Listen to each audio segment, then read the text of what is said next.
వచ్చారు. స్పీకర్ అయ్యన పాత్రుడు గారు తర్వాత చిట్ చాట్లో మాట్లాడుతూ అన్నారు, ఇది 11 మంది 11వ తేదీ వచ్చి 11 నిమిషాలు ఉండెళ్ళారని. ఏంటి అసలు హౌస్లో ఏం జరిగింది? మీరున్నారు కదా అక్కడ, ఏం చేశారు వాళ్ళు వచ్చి? ముందుగా గఫూర్ గారికి నమస్కారం తెలియజేసుకుంటా ఉన్నాను. నమస్తే. అలాగనే వెంకటకృష్ణ గారికి మీకు కూడా నమస్కారం తెలియజేసుకుంటున్నాను. ఈరోజు బడ్జెట్ సమావేశాలకు గాను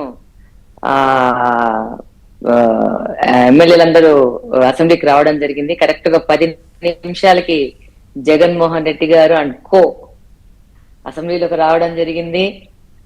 రాగానే వాళ్ళు ఈ యొక్క ప్రభుత్వం ఏర్పడినప్పటి నుంచి ఏ విధంగా అసెంబ్లీకి వచ్చి అసెంబ్లీని అవహేళన చేస్తూ వాళ్లకు ఓటేసిన ప్రజలని అవమానపరుస్తూ అగౌరవపరుస్తూ వాళ్ళ యొక్క బాస్ చెప్పినట్టు వచ్చి గవర్నర్ గారు ఆయన స్పీచ్ ఇస్తా ఉంటే దానికి పోడియం దగ్గరకు వచ్చేసి కరెక్ట్ 11 నిమిషాలు అది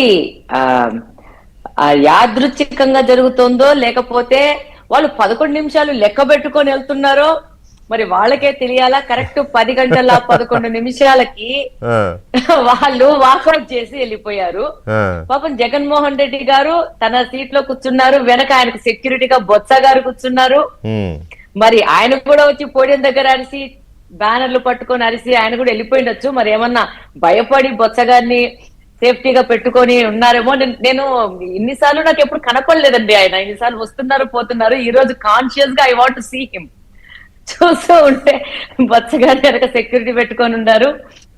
ఆ తర్వాత కరెక్ట్ 11 నిమిషాలకి మీరు కూడా మీడియా మిత్రులు కానీ అసెంబ్లీలో కెమెరాలు కానీ క్యాప్చర్ చేసాయి 10 గంటల 11 నిమిషాలకు వెళ్ళిపోయారండి.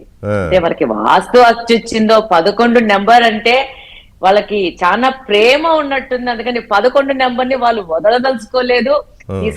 ఈ యొక్క కూటమి ప్రభుత్వం అధికారంలో ఉన్నన్ని రోజులు వాళ్ళు 11 నెంబర్ ని సెంటిమెంటల్ గా తీసుకొని ఇలా వెళ్ళిపోతుంటారని చెప్పేసి మాకు అనిపించింది. మేము కొత్తగా ఎమ్మెల్యే అయిన వాళ్ళము, మాకు ఇప్పుడు నేర్చుకుంటున్నాము ప్రజాస్వామ్యంలో వచ్చి ప్రజలకు ఎలా సేవ చేయాలని మేము అందరం ఊహించినాము, ఆశిస్తున్నాము కూడా. ఆయన వచ్చి ప్రజా సమస్యల మీద చర్చించి ప్రభుత్వాన్ని ఇరుకును పెట్టే విధంగా మాట్లాడతారని. కానీ ఆయన రోడ్ల మీదకి వెళ్ళి ప్రజా యాత్రలు ఓదార్పు యాత్రలు చేసుకుంటూ పోయినప్పుడల్లా ఒక మనిషిని బలి తీసుకుంటూ